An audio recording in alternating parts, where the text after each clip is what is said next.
नमस्कार दोस्तों, मैं सनी साकी स्वागत करता हूं आप सभी का अपने YouTube channel Sunny searching point पर।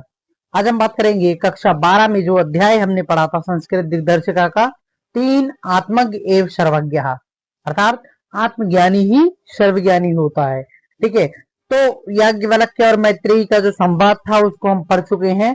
यहाँ अब हम जो उसके प्रश्नोत्तरों को लेकर आए हैं। ठीक है, जैसे कि पहला प्रश्न दिया है, याज्ञवल्क्यः मैत्रेयीं कस्य विषयस्य व्याख्यां कृतवान्। याज्ञवल्क्य ने मैत्रेयी से किस विषय की व्याख्या की? तो किस विषय की व्याख्या की थी? अमरता के साधन की व्याख्या की थी ना। तो यहाँ हम देखेंगे, याज्ञवल्क्यः मैत्रेयी अमृतत्व विषयस्य व्याख्यां कृतवान्, मतलब याज्ञवल्क्य ने मैत्रेयी से अमरता के विषय की व्याख्या की। ठीक है, प्रश्न 2 है, मैत्रेयी याज्ञवल्क्यं किम अपृच्छत। मैत्रेयी ने याज्ञवल्क्य से क्या पूछा? तो क्या पूछा था? अमरता के साधन के बारे में पूछा था। मैत्रेयी याज्ञवल्क्यं केवलम अमृतत्व साधनम अपृच्छत, केवल अमरता के साधन के बारे में पूछा था।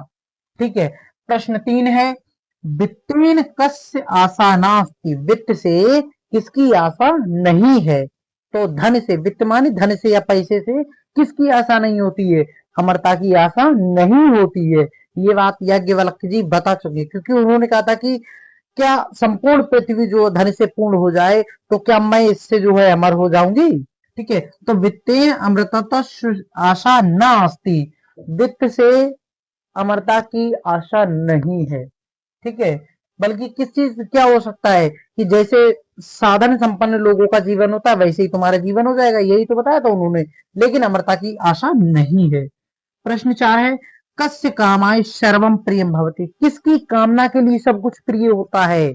अरे अपनी ही कामना के लिए सभी प्रिय होते हैं ना।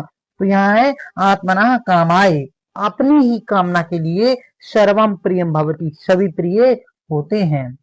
कहा सर्वज्ञम भवति, क्या सर्वज्ञानी है? क्या सर्वज्ञानी होता है? तो आत्मज्ञानी ही सर्वज्ञानी होता है, अर्थात आत्मज्ञः एव सर्वज्ञः भवति। ठीक है, आत्मज्ञ एव सर्वज्ञ भवति। प्रश्न 6 है, कस्य दर्शनेन, किसके दर्शन से सर्वम विदितम भवति, सब कुछ विदित हो जाता है, सब कुछ ज्ञात हो जाता है। किसके दर्शन से सब कुछ ज्ञात हो जाता है? तो आत्मनः दर्शनेन, अपने आत्मा के दर्शन से सब कुछ ज्ञात हो जाता है।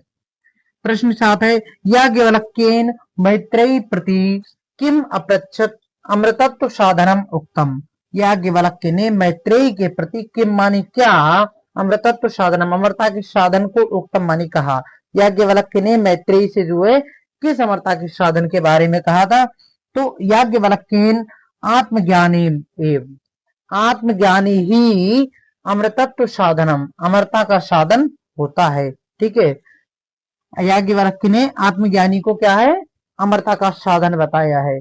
चलिए, ये प्रश्न यहाँ नहीं आ रहे हैं तो कुछ प्रश्नों को जो है हम और जो है देख लेते हैं। ये 7 प्रश्न यहाँ आ गए हैं, इनको रख करके दूसरे प्रश्नों को देखते हैं।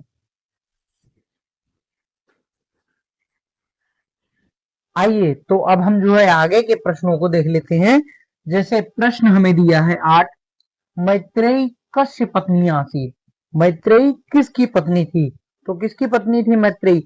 मैत्रेयी और जो है कात्यायनी दोनों ही याज्ञवल्क्य की पत्नी थी, है ना, ऋषि याज्ञवल्क्य की। तो मैत्रेयी जो है याज्ञवल्क्य से पत्नी आसीत, है ना। इसने कहा है कस्य, तो यहाँ लिख देंगे याज्ञवल्क्यस्य, मतलब याज्ञवल्क्य की, है ना, पत्नी थी।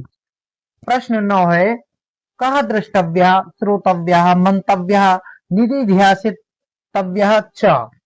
कहा मानी क्या जो है द्रष्टव्य देखने योग्य है, क्या है देखने योग्य है, श्रोतव्य सुनने योग्य है, मंतव्य मतलब मनन करने योग्य है, निधिध्यासितव्य च और ध्यान करने योग्य है। तो क्या है वो?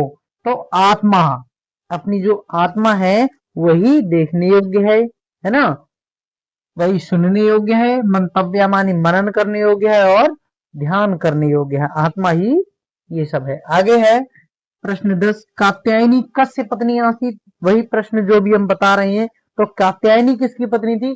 कात्यायनी भी याज्ञवल्क्य की पत्नी की है ना। तो कात्यायनी याज्ञवल्क्य कस्य पत्नी आसीत। प्रश्न 11 कह रहा है अब हमसे, कस्य कामाय पुत्रः वित्तम वा प्रियम भवति। कस्य माने किसकी कामना के लिए पुत्र और धन प्रिय होता है ना, पुत्र अथवा धन जो है प्रिय होता है, किसकी कामना के लिए भाई, पुत्र से कामाय ना वा अरे, अथवा नहीं जो है पुत्र से कामाय पुत्रम प्रियम भवति है ना, पुत्र और धन प्रिय होता है, बल्कि अपनी ही कामना के लिए पुत्र और धन प्रिय होता है ना। आत्मनस्तु कामाय, अपनी ही कामना के लिए, तो यहाँ लिख दिया हमने आत्मनः कामाय पुत्रः वित्तम वा प्रिया भवति है ना, पुत्र और धन जो है प्रिय होते हैं किसकी, अपनी कामना के लिए।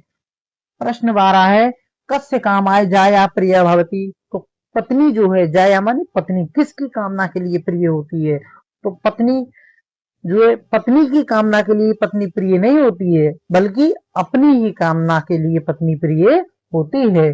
तो आत्मना कामाय जाया प्रिया भवति।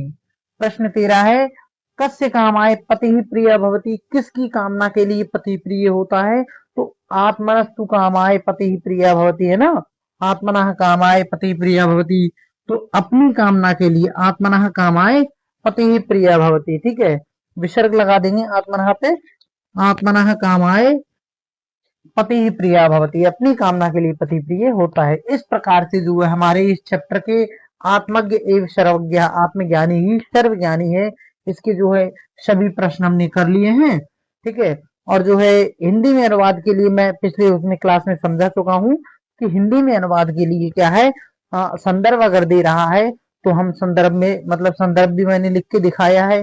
ठीक है, तो आप उस क्लास को देखिए, अच्छे से समझिए चैप्टर को, उसके बाद इन प्रश्नों को अच्छे से हल कीजिए। ठीक है, ये इस प्रकार हमारे जो 13 प्रश्न सॉल्व होते हैं। और जो है बने रहिए क्लास में, लाइक कीजिए वीडियो को, सब्सक्राइब कर दो चैनल को, ताकि जो है अगली क्लास आपको जो है आपको प्राप्त हो सके जल्दी से जल्दी। ठीक है, और जो है प्लेलिस्ट दी है, प्लेलिस्ट में आप जो है सभी क्लासों को देख सकते हैं। ठीक है, धन्यवाद।